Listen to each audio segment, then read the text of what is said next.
लोगों की इतनी जुर्रत हमारे बीच में आ गए। जेल जाते वक्त ये हथकड़ियां तुम दोनों के हाथों में होंगी। आखिर तुम हो कौन? हम कौन होते हैं बे?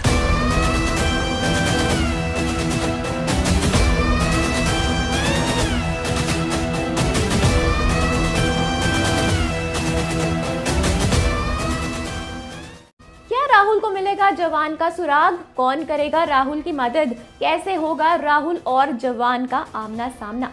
जवान एसआरके की अपकमिंग फिल्म है जिसे एटली द्वारा डायरेक्ट किया जा रहा है।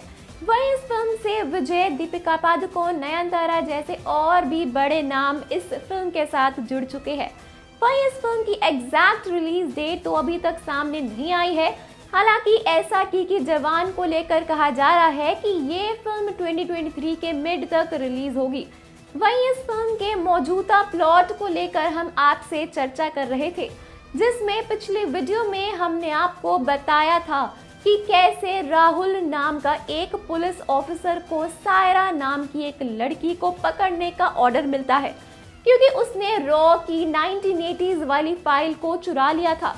हालांकि जब तक राहुल सायरा तक पहुंचे उससे पहले राहुल को खबर मिली कि सायरा को पहले ही देशद्रोही बताकर उसे एनकाउंटर से मार दिया था। वहीं राहुल, जिसके पिता राजवर्धन को भी देशद्रोही कहकर मार दिया गया था, वो अब सायरा की केस को पर्सनली लेता है और उसके मर्डर और उसे पूरे मामले की तह तक जाने के बारे में सोचता है कि तभी राहुल को सायरा का लैपटॉप मिलता है, जिसमें सायरा के एनजीओ वर्कर होने का पता चलता है।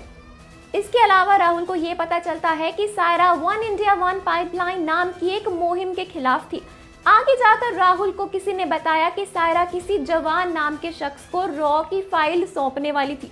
हालांकि जब तक कि वो ऐसा कर पाती उससे पहले ही उसका एनकाउंटर कर दिया गया था।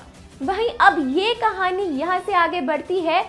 सायरा को पकड़ने निकलता है राहुल, अब जवान की तलाश में था। उसे समझ नहीं आ रहा था कि आखिर जवान है कौन और वन इंडिया वन पाइपलाइन मुहिम में ऐसा क्या है जिसके खिलाफ सायरा थी। राहुल तलाश करते हुए दिल्ली के किसी अंदर के इलाके में पहुंचता है, जहां पे सायरा के परिवार के होने का राहुल को पता चलता है। राहुल को लगा कि शायद सायरा के परिवार से कुछ सबूत मिल जाएगा। हालांकि जिस फ्लैट का पता राहुल को मिला था वो बंद था, पर वहीं उसके बगल में एक और फ्लैट था जिसके दरवाजे पे राहुल नॉक करता है और नॉक की आवाज सुनकर अंदर से एक आदमी आता है। उस आदमी का पहनावा एकदम अलग था। आंखों में सुरमा, पठानी सूट और खूंखार आंखें उस आदमी को भयानक रूप दे रही थी।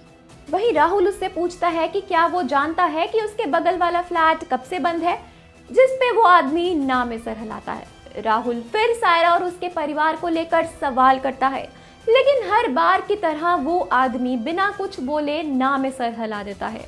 राहुल को उस पे शक होता है क्योंकि वो आदमी कुछ बोल नहीं रहा था। बाद में राहुल की नजर उस आदमी के फ्लैट के अंदर पड़ती है, जहाँ पे कई तरह के पैकेट्स फेंके पड़े हुए थे। ऐसा लग रहा था जैसे वो किसी तरह के केमिकल्स से कुछ बना रहा था। राहुल जब तक घर के अंदर देखता है तो वो आदमी जल्दी से अपने घर का दरवाजा बंद कर लेता है, जिससे राहुल का शक थोड़ा गहरा हो जाता है।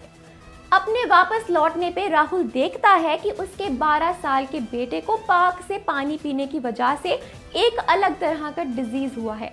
राहुल जब तक कुछ समझ पाता है उससे पहले ही खबर मिल गई कि नॉर्थ और वेस्ट दिल्ली का पानी असल में किसी केमिकल द्वारा पॉल्यूटेड है। तो दर्शकों, जैसा कि आप देख रहे हैं, इस कहानी में ऐसे कई राज हैं जिस पे राहुल को पर्दा हटाना है। हालांकि वो कामयाब होगा या नहीं, ये आगे की कहानी में आपको पता चलेगा, जिसे जानने के लिए आपको करना पड़ेगा थोड़ा सा इंतजार। वेल दोस्तों, आपका क्या कहना है इस कहानी के बारे में, हमें कमेंट्स में जरूर बताएं।